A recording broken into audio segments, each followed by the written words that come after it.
Praise the lord.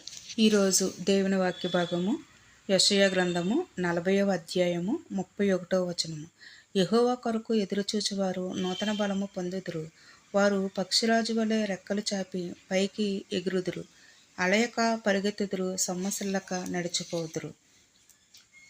ఈ వాక్య భాగాన్ని మనం ధ్యానించినట్లయితే మన బలం చాలా పరిమితమైనది. కానీ దేవునిపై నిరీక్షించే వారికి ఆయన నూతన బలాన్ని, కొత్త బలాన్ని అనుగ్రహిస్తారు. కాబట్టి పరిస్థితులు ఎంత కఠినంగా ఉన్నా దేవుడు మనల్ని నిలబట్టి ముందుకు నడిపిస్తాడు. ఆలస్యంలో దేవుడు అద్భుతం చేస్తాడు. అద్భుతం కొరకు మనం ఓపికతో కనిపెడదాం. నిరీక్షించే స్వభావాన్ని అనుగ్రహించమని చెప్పి దేవుణ్ణి వేడుకుందాం. చిన్న ప్రార్థన చేసుకుందాం. మహాపరిశుద్ధుడు, మహోన్నతుడు, సర్వశక్తివంతుడు అయిన మా దేవ, నీ పరిశుద్ధమైన నీ ఘనమైన నామానికి వందనాలు యేసయ్య. ఇదిగో తండ్రి, యెహోవా కొరకు కనిపెట్టేవారు నూతన బలము పొందుతారని వాగ్దానాన్ని ప్రభువా మా జీవితంలో నెరవేర్చండి. ఎందుకంటే నాయన, నీపై సంపూర్ణంగా విశ్వసించే వారికి నువ్వు దగ్గరగా ఉండే దేవుడు నాయన.